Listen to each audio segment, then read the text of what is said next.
As our lives become busier and more complicated than ever, we could all use an escape here and there. That's why WDAV Classical Public Radio has curated a classical oasis that's a tap away anytime you need it.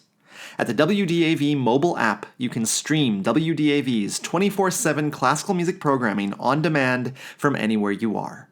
Check out past episodes of shows that celebrate classical music's remarkable diversity, like Noteworthy and WDAV's bilingual program, Concerto.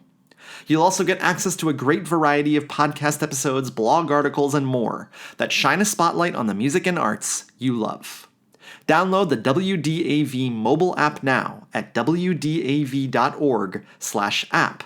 Or if you're in the Charlotte, North Carolina area, tune your radio to 89.9 FM. Take a deep breath and enjoy.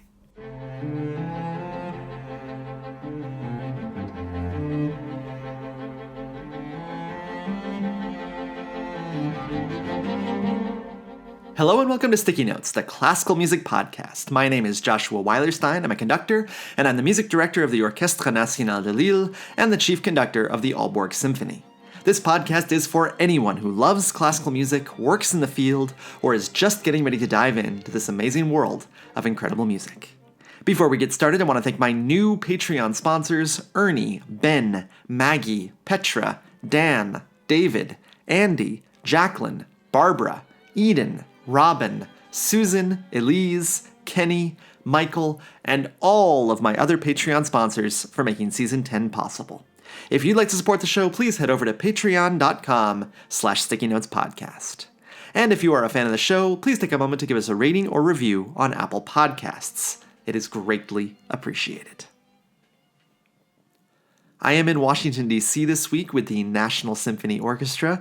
Definitely some complicated feelings about being here at the moment, but I'm really excited to be with this wonderful group of musicians in a great program featuring William Dawson's Negro Folk Symphony, and then after intermission, Gershwin's Rhapsody in Blue with the great Jackie Parker, and then the symphonic dances from West Side Story of Leonard Bernstein. It's been a really exciting week working with the orchestra. I also had an amazing time in Aalborg, doing Kurt Weill's Seven Deadly Sins in a remarkable production by the director Sandra Preciado with the fantastic singer. I know I'm using a lot of superlatives, but they're all deserved. With the fantastic singer Bella Adamova. This is a really wonderful production that we're going to be repeating in Lille.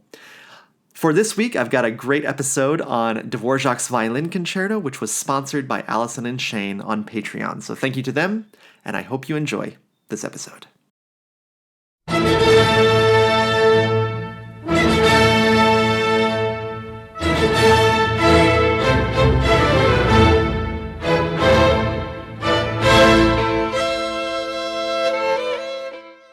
Okay, admit it.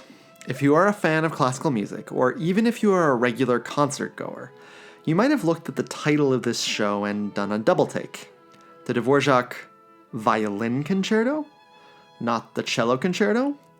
Well, wait until I tell you that Dvořák also wrote a piano concerto, and that there is a recording of it with Sviatoslav Richter and none other than Carlos Kleiber conducting.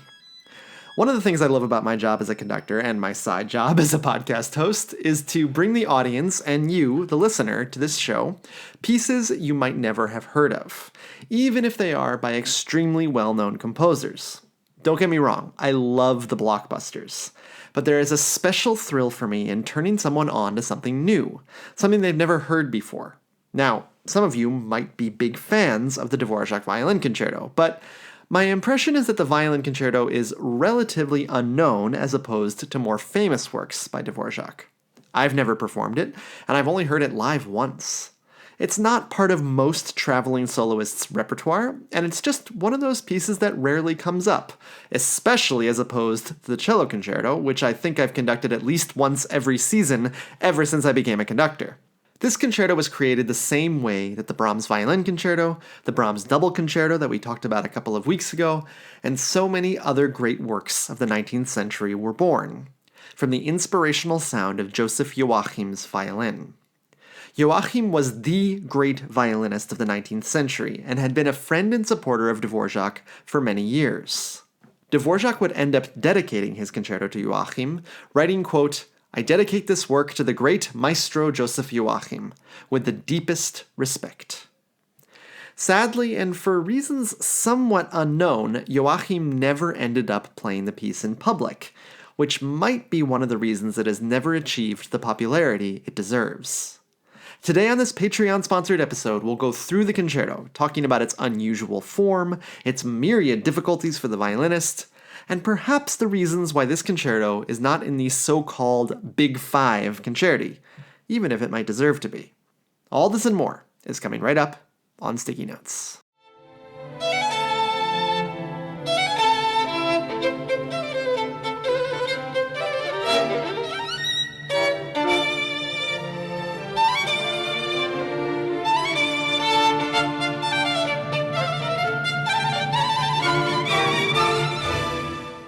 Dvorak began the concerto in 1879, in the midst of what has been called Dvorak's Slavic period.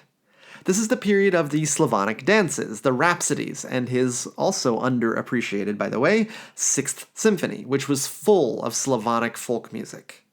Dvorak knew exactly who he wanted to perform this new concerto, the aforementioned Joseph Joachim, who had already premiered Dvorak's string sextet, and as I said, was a huge supporter of Dvorak's work. Unlike many of Dvorak's works, this piece did not have an easy or clear compositional path, and so I'm very grateful to an unfortunately unsigned article on AntoninDvorak.cz for laying out the unusual timeline of this piece's composition, which I think is interesting because it shows the twists and turns for even a wildly successful composer like Dvorak in getting a piece out there and performed. In 1879, Dvorak traveled to Berlin with his initial sketches for the concerto and met with Joachim, who made some suggestions. Dvorak then mailed the completed score to Joachim at the end of that year, but didn't hear from him until the two men met again in the spring of 1880. Joachim expressed to Dvorak what must have been major reservations about the piece, because Dvorak completely rewrote it, though he retained the same themes from the original sketches. Dvorak mailed this score to Joachim later that year, and then waited, and waited, and waited, for more than 2 years for an answer. Finally, in August of 1882, Joachim wrote a letter to Dvorak detailing his remaining reservations with the score, which mostly had to do with the facility of the violin part. Dvorak dutifully made these changes, and then traveled to Berlin again to play through the piece at the piano with Joachim. Joachim was apparently happy with the piece, and Dvorak was thrilled. But in the end, Joachim never performed the piece. Dvorak's biographer, Otakar Surek, offers this explanation, quote, "He was more the director of Berlin's Academy of Music, a respected conductor and composer, than a concert virtuoso, and if he still did perform in public, he was content with a familiar repertoire, studied years before, and did not show any desire to work on new material. He didn't even express much willingness to perform Brahms's concerto at first, and this is a work written by his best friend." Now, it's also possible that even after all those revisions, that Joachim just didn't like the piece very much. But this reticence and reluctance from Europe's most prominent violinist to perform the concerto probably hurt its initial reception, and it's been suffering from that ever since. But let's go into the concerto now and start to take apart this absolutely fantastic work, with all of its formal innovations and melodic beauty.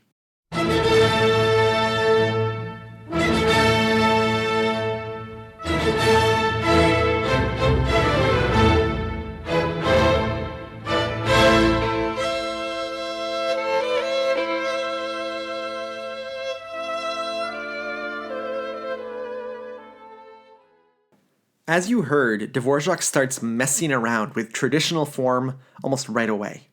The normal course of almost every great classical era or early Romantic era violin concerto, with a few exceptions, is to start with a long orchestral section which essentially acts as the introduction or as the first of two expositions, one for the orchestra and one for the soloist.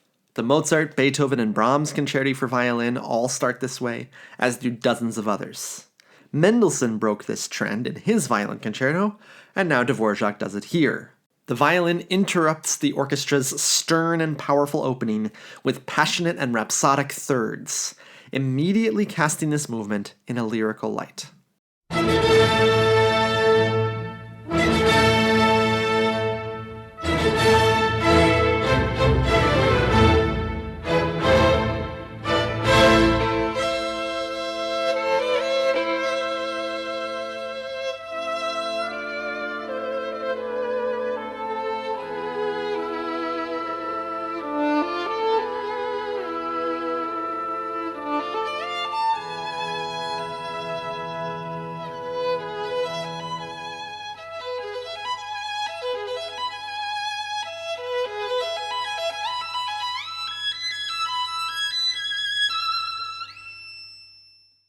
The orchestra responds as if nothing had happened, with another statement of the same powerful theme. And once again, the violin interrupts. The dialogue that Dvorak is setting up here is surprisingly adversarial, considering the friendliness of much of Dvorak's music. We'll get into the form of this whole movement and its unusual nature in a minute, but at the moment we're not sure if we're listening to an introduction or to the main theme. Dvorak has started the concerto off unbalanced, with an uncertain and anticipatory air.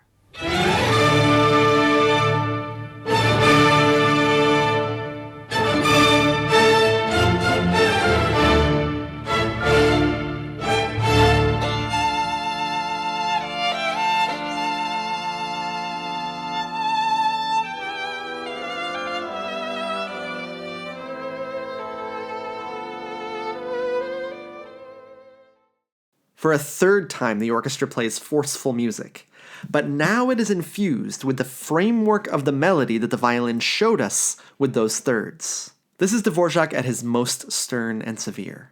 It is almost as if he is trying to echo the severity that sometimes occurs in the music of his hero, Brahms.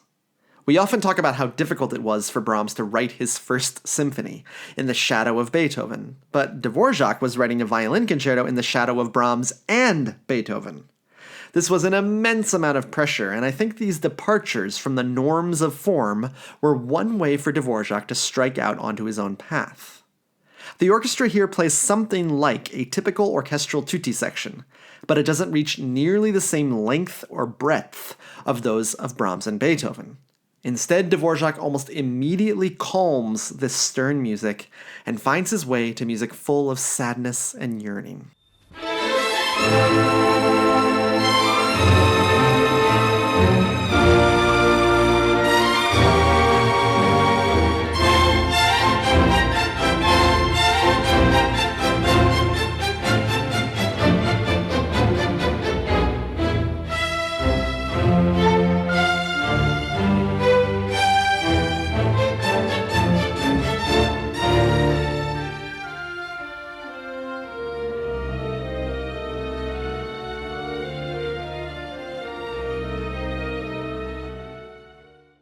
The soloist returns, not interrupting this time, but actually taking on the music of the orchestral introduction.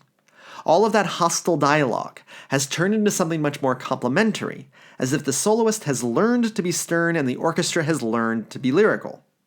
We still aren't 100% sure, though, if we are in the exposition of a typical sonata form movement, which would feature two themes as an exposition, a development where those two themes are turned over upside down and inside out, and then a recapitulation where those themes come back, followed by a coda where everything is summed up.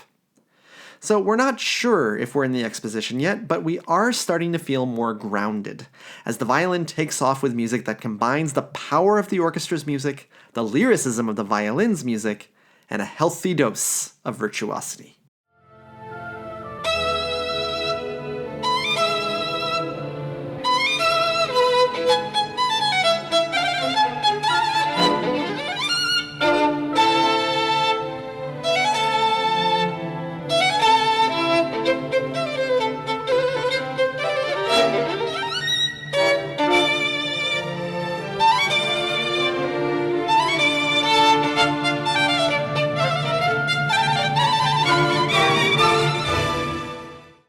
We are now given a full indication that we are, in fact, in the exposition of the movement, thanks to the violin now taking on that more sedate music from the longer orchestral interruption. Remember this?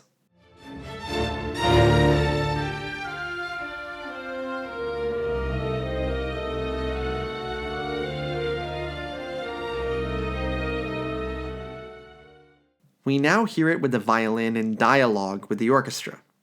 Over the course of the first 3 minutes of this first movement, Dvorak has disrupted normal form for a concerto, and more importantly, he's set up an emotional dialogue between the violin and orchestra that has been both hostile and complementary.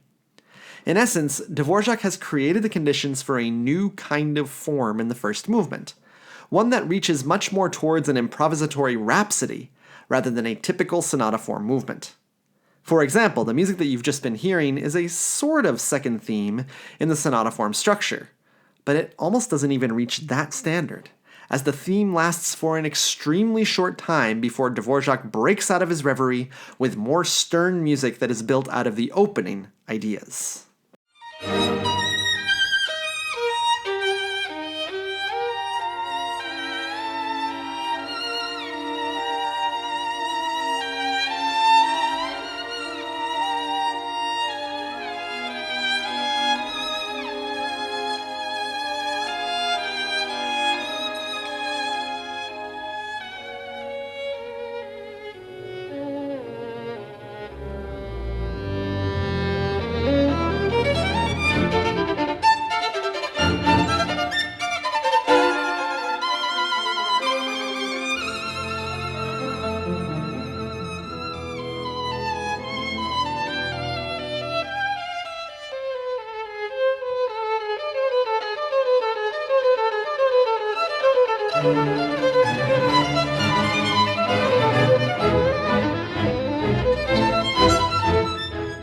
This passage that you just heard must be an homage to the Brahms Violin Concerto.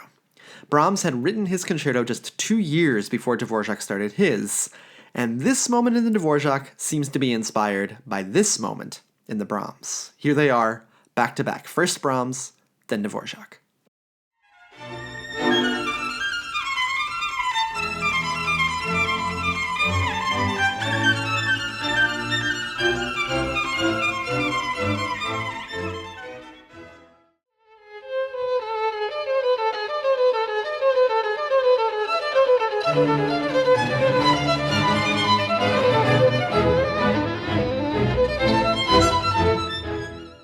This sort of cross-pollination was extremely common at the time, and it always tickles me when composers of today are derided as derivative, if they dare to write tonally, when composers in the 18th and 19th centuries were always lifting ideas from each other and repurposing them. Here Dvorak uses this Brahmsian idea to lead him back to the opening theme. Now, when I first started researching this piece for this show, I hadn't heard it in many years, and I admit to having been quite confused. The second theme was so insubstantial for a typical concerto that I figured this must just be some more misdirection on Dvorak's part. This couldn't already be the beginning of the development, right? But it is. The idea of the first movement of the concerto is to not tick boxes off of exposition, development, and recapitulation, and in some ways, it's already been my mistake for trying to shove this music into those boxes. Instead, Dvorak continues to treat this so-called jello mold of form extremely freely. We do begin the official development here, and in some ways it acts like a normal development. Dvorak takes the main theme and transforms it, using a bit of the idea of the thirds from the opening, as well as the triplets that drive the main theme forward.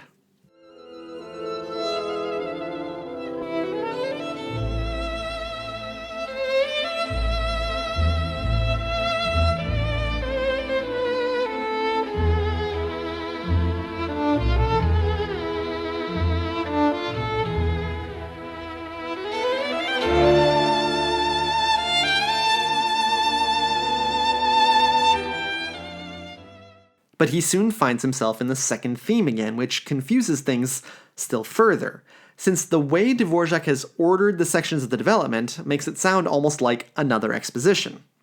Usually when I go through a piece on this show, as you can tell, I like to use structural frameworks to help you understand the piece as you listen to it. But I don't think that was Dvorak's aim by any means. This is a fantasy masquerading as a sonata form movement, a rhapsodic and free form that allows Dvorak to take the violinist anywhere he wants to go.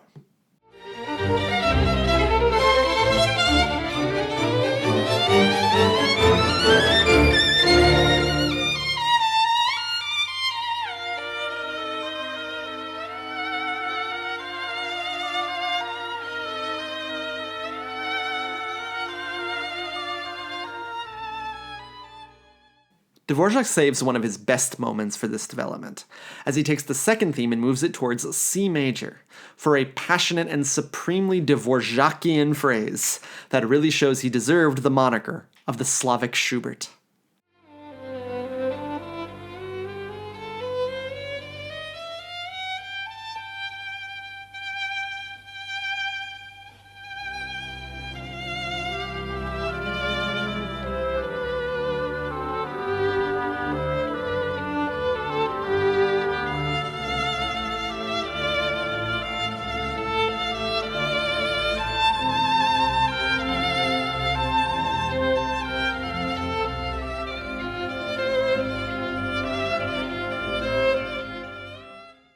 This is followed by music that is marked to be played scherzando, or playfully. We are as far away from the dramatic opening as it is possible to be. In many ways, this was the second theme we were waiting for in the exposition. Dvorak has just waited until halfway through the development to share it with us.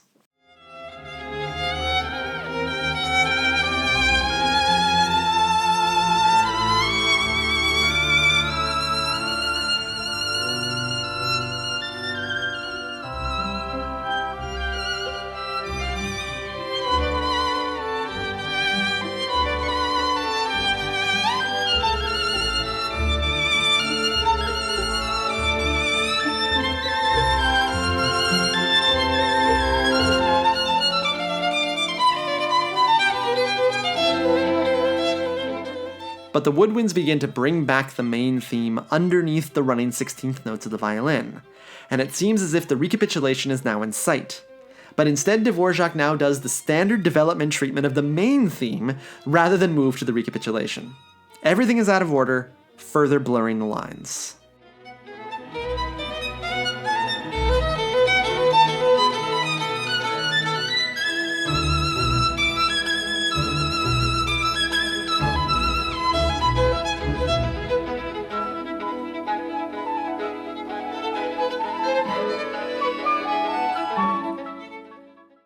And finally, we do get to the recapitulation. But to do so, Brahms will once again practically quote from the Brahms Violin Concerto, and not just once. The first almost quotation comes from this moment.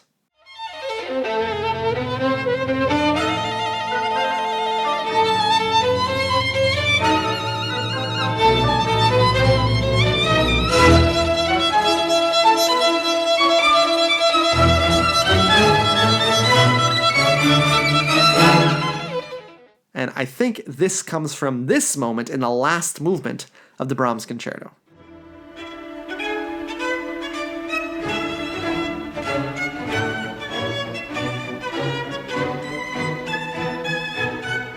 And then he does it again with these runs.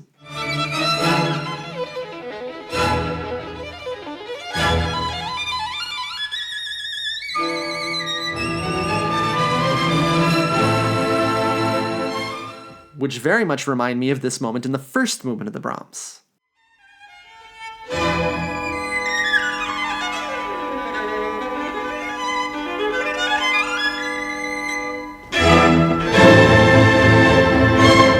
These two brief homages are a perfect example of creatively using inspiration from another composer to find something new to say. In the case of Dvorak, the transition to the recapitulation is absolutely thrilling, and we are back in that stormy and passionate A minor world.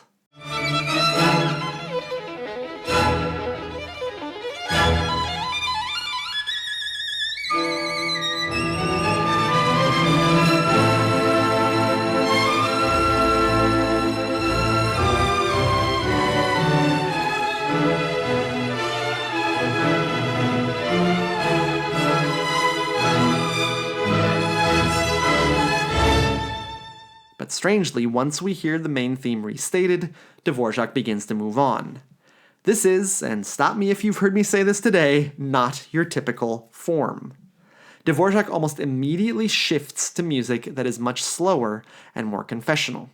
The thirds are back in the violin, as well as the cadenza-like figures from the beginning of the movement. It's almost like the coda has begun before the recapitulation ever really got going.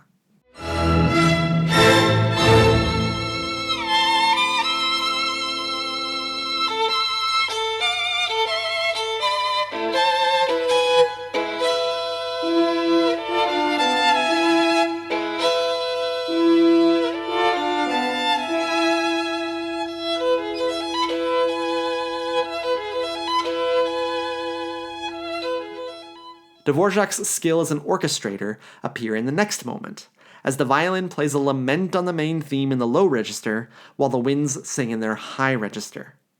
Dvorak often has 2 or 3 things going on at the same time in his music, and this is no exception. But in this case, we can hear all of the themes clearly. The violin theme, the flute floating over the top, and the clarinet adding more touching harmonies.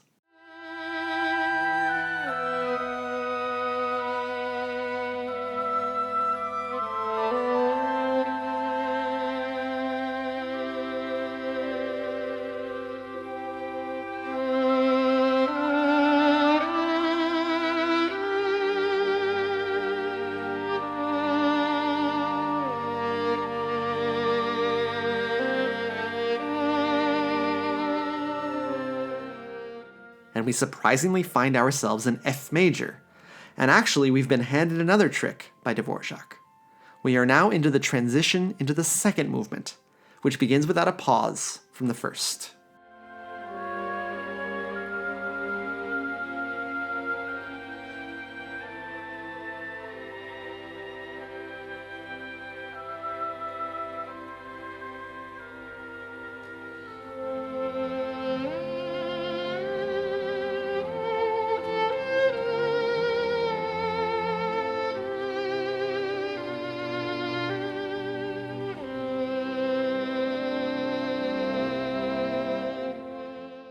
It's clear to me that Dvorak modeled this concerto in some ways on influences from the past. I've mentioned the Brahms influence, but the other clear influence in my mind is Mendelssohn.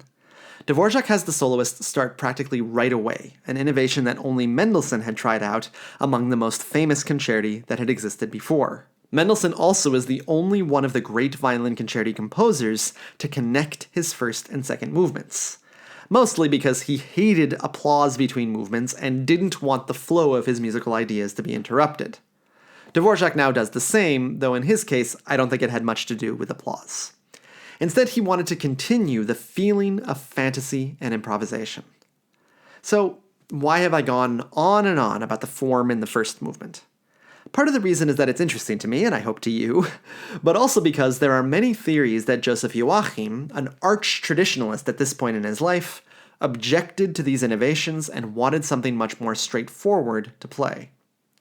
Well, he would have gotten that in the last 2 movements, which are much more traditional in terms of form than the first movement. The second movement begins with another one of those glorious Dvorak melodies that seem to spill out of him with relative ease.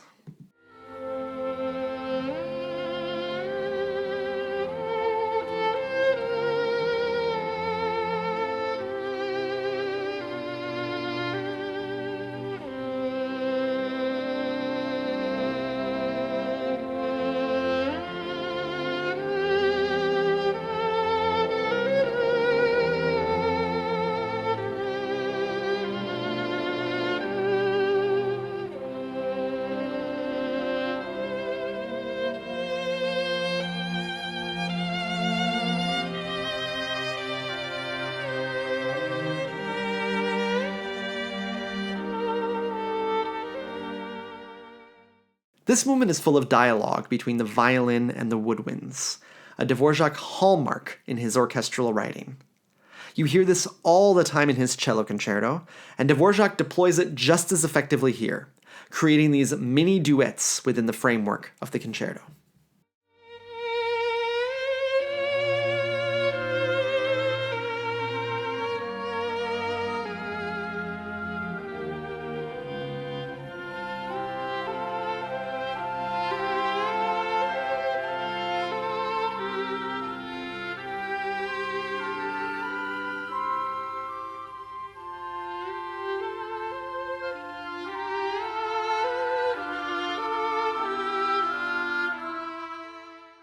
But not all is as peaceful as it seems. After a warm display of the main theme by the orchestra, one of the rare tutis in this movement, the violinist suddenly breaks the spell with music that is not only dramatic, it might be the most dramatic in the whole piece so far. The key shifts to a steely D minor, and the peaceful music from just a moment ago is cast into oblivion.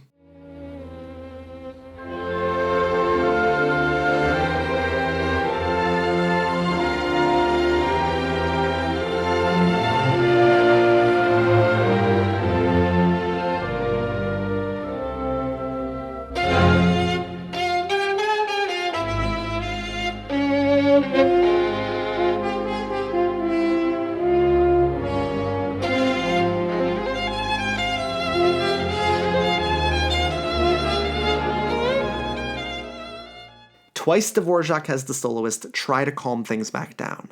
Once it fails, but the second time Dvorak gently leads the violinist to C major, the key of peace so far in this concerto, for a luminous passage that is based on the opening theme of the movement, but it's slightly different. The violin floats like a bird over the top of the carpet of strings, and we are given the feeling of a peaceful bohemian night under the stars.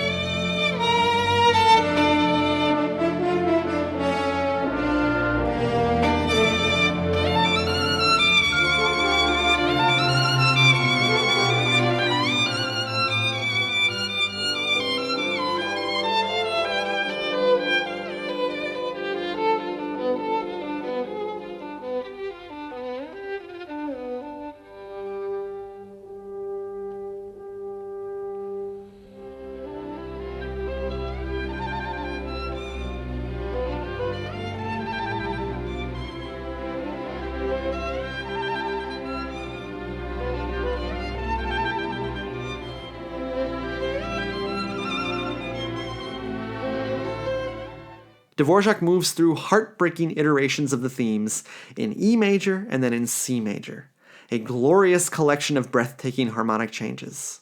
But at some point we will have to find our way back to the main theme. And after speeding up the tempo, Dvorak brings back the idea of dialogue between the woodwind and the solo violin. Unconsciously, we are finding our way back to familiarity.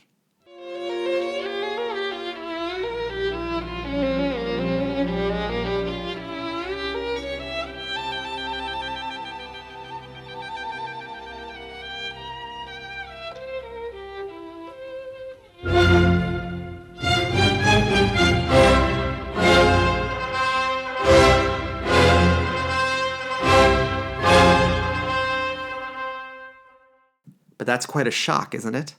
Right when we are expecting to return back home to our warm and cozy F major, Dvorak wrenches us out and brings us back to that despairing and steely second theme. But Dvorak has now deployed his greatest trick. The trumpets, who seem to be marching us off to doom, suddenly get softer and melt into a new iteration of the main theme. It's not an F major, but it's a stunning moment of comfort after it was so rudely denied to us. What follows is utterly stunning. Dvorak changes the orchestration multiple times in a kind of kaleidoscopic way, allowing the violinist to shine in different lights and different perspectives.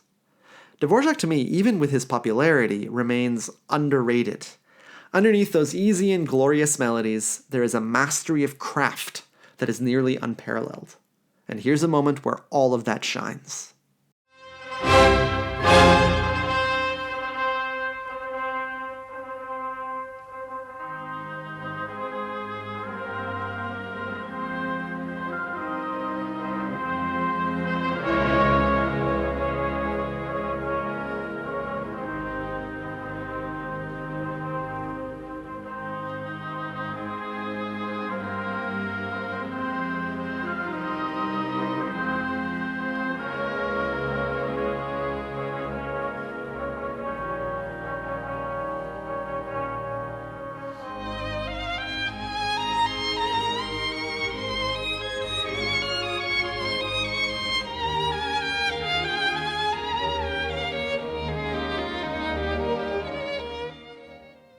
After a glorious tutti for the orchestra, the movement slowly begins to unwind, leaving the despair of the second theme behind for good. Dvorak has one more orchestration trick up his sleeve, though. As the coda of the movement begins, Dvorak creates a trio between the solo violin and two French horns. This pastoral trio lifts the violin line into the sky as the movement fades into a profound serenity.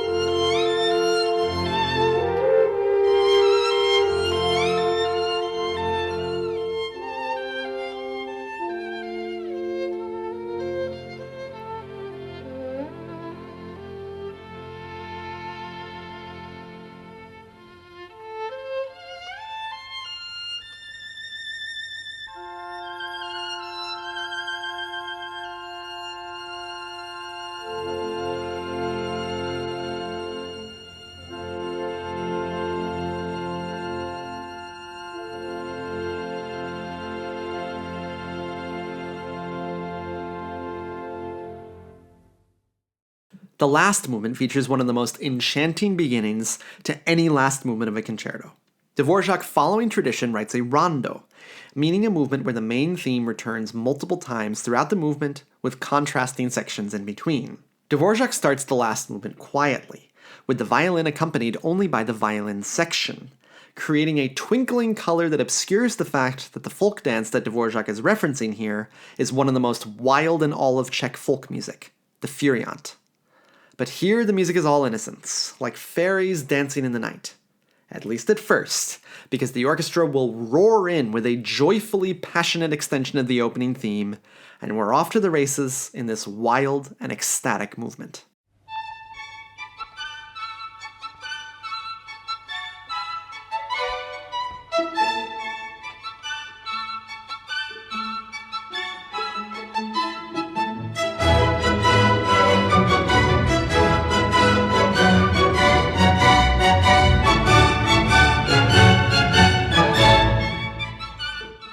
The B section is music that could have been pulled straight from Dvorak's Slavonic dances, the pieces that made him a worldwide star. The concerto was written around the time the first set of Slavonic dances were being written, so it makes total sense that Dvorak would use this style in the last movement of the concerto, especially considering Brahms had done a similar thing in his violin concerto. Like much of the concerto, the winds play a prominent role in this B section, with the orchestration favoring the low, reedy, slightly less sophisticated register of the instruments.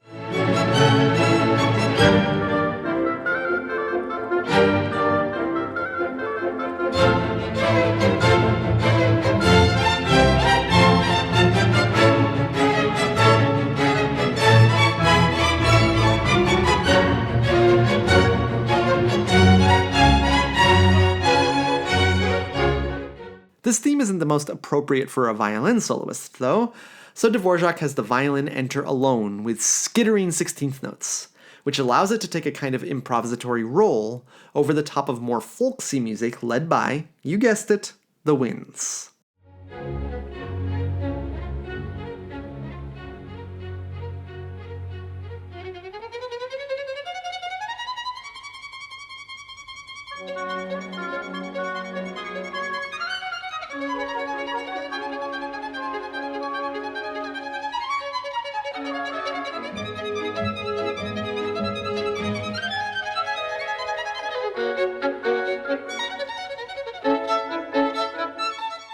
The violin begins to join the romp of the rest of the orchestra for a moment, with more very subtle references to Brahms's violin concerto. But in the end, all of this was another ruse, as the violin re-emerges with a playful, slightly flirtatious theme that keeps threatening to break out into more wild dancing. Notice, by the way, that this B section is extremely long compared to other normal intervening sections in a rondo movement. Dvorak, like in the first movement, is playing with our expectations. We've long been expecting a return to the opening rondo theme, but Dvorak keeps inventing new themes, new ideas, new melodies, and new combinations of instruments for us to savor and enjoy.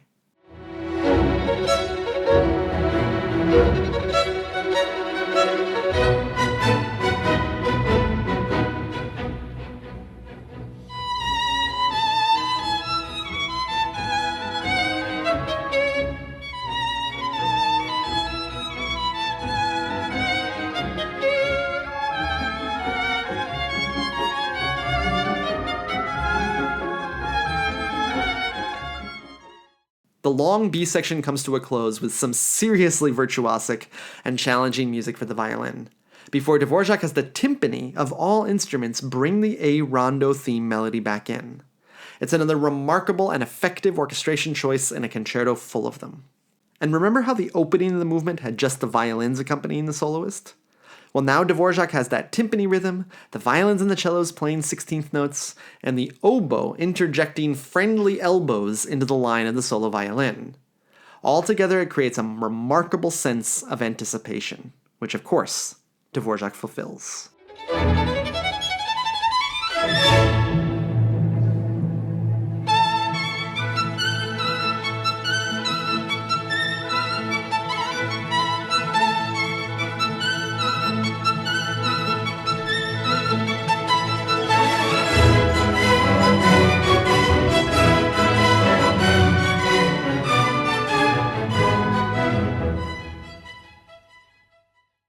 Dvorak now changes keys and heads towards the second contrasting section, which is a huge surprise. Dvorak changes the key to D minor, a callback to the second movement, and to a 2/4 meter, and writes a lyrical and slightly sad melody, accompanied once again by a wind instrument. The melody is extremely simple and in the folk style, but it's a small moment of melancholy amidst the joyful movement.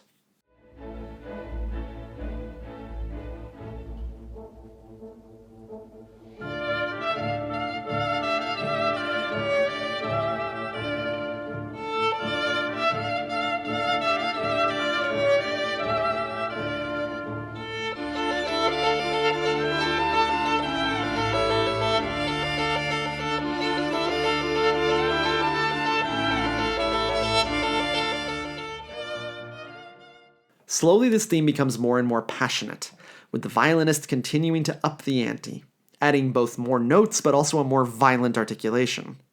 Dvorak has no issue lingering on his contrasting sections in this movement, allowing them to create their own internal drama. Here, the temperature continues to rise towards boiling.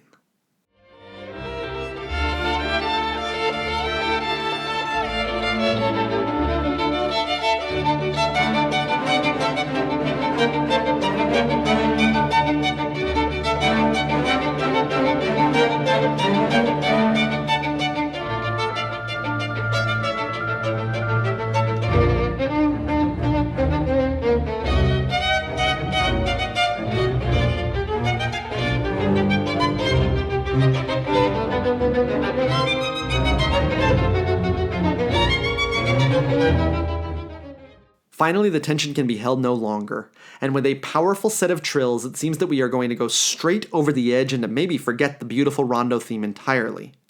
But one, that doesn't follow the rules of rondo form, and two, that's not the point of this movement. This is yet another trick from Dvorak, as he suddenly brightens the music to a major key and we come rolling back to the A section.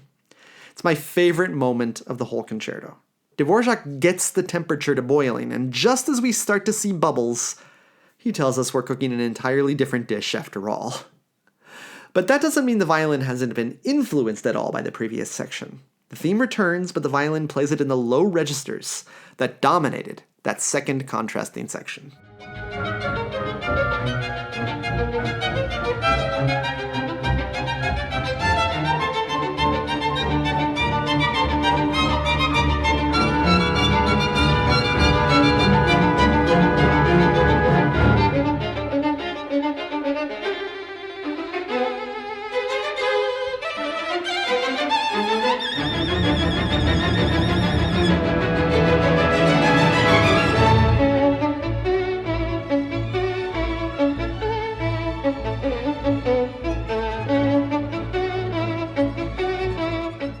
Dvorak repeats the entire B contrasting section, though with tons of subtle orchestration changes to make it just as interesting as the first time. But for now, we head towards the coda of the movement and of the concerto. The coda begins with Dvorak completely obscuring where the downbeat is. Dvorak plays with this further by removing the melody itself but keeping the rhythmic idea, making this a treacherous moment for the conductor who has to bring the orchestra back in for the coda to truly begin.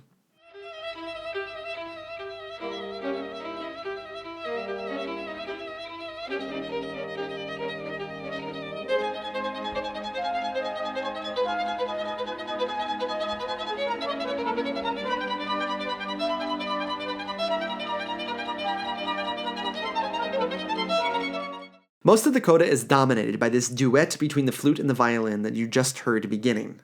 The violin is off to the races, but Dvorak keeps the orchestrational theme of duets between the solo violin and the winds going almost right to the end of the piece. But suddenly everything comes to a halt.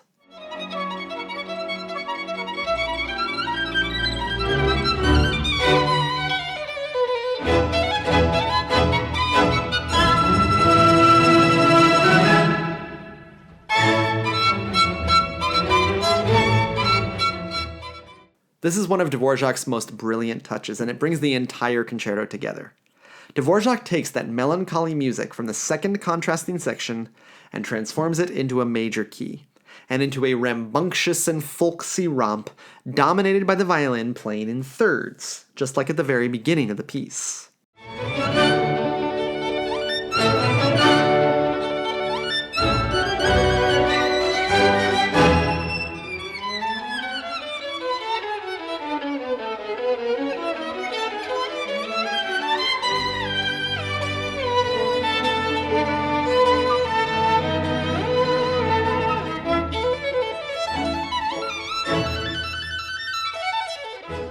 And with one last blast back to the furiant rhythm, and even a brilliantly exciting speeding up of the tempo, Dvorak brings the concerto to a thrilling close.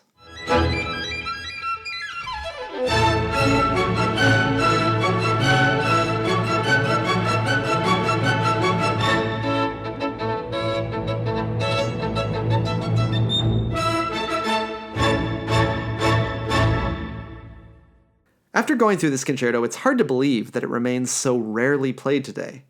But the way that orchestral canons develop is often a very odd thing. It's strange that some pieces retain a kind of mythical status, while some are almost completely ignored. As I said at the beginning of the show, one of the joys of doing this podcast is that I get to expose listeners to both the great war horses and also the more unusual and obscure repertoire. But this isn't just for my listeners' benefit, it's also for mine. As I told you, I only have heard the Dvorak Concerto live once, and I've never conducted it. And with a busy life and lots of other repertoire to learn and to conduct, I admit to having almost forgotten about this concerto's existence. So, I want to thank the sponsors of this show, Allison and Shane, for reawakening my love for this concerto, and my desire to someday program it so that it can be heard by a much wider audience. Thanks again to Allison and Shane for sponsoring this episode, and thank you for listening to Sticky Notes today. If you like what you heard, there'll be some more exciting stuff in a couple of weeks, so don't miss our next episode. Please send any questions to stickynotespodcast@gmail.com, and I'll get back to you as soon as I can. And if you'd like to support the podcast monetarily, just head over to patreon.com/stickynotespodcast. Thanks, and I'll talk to you again after a while.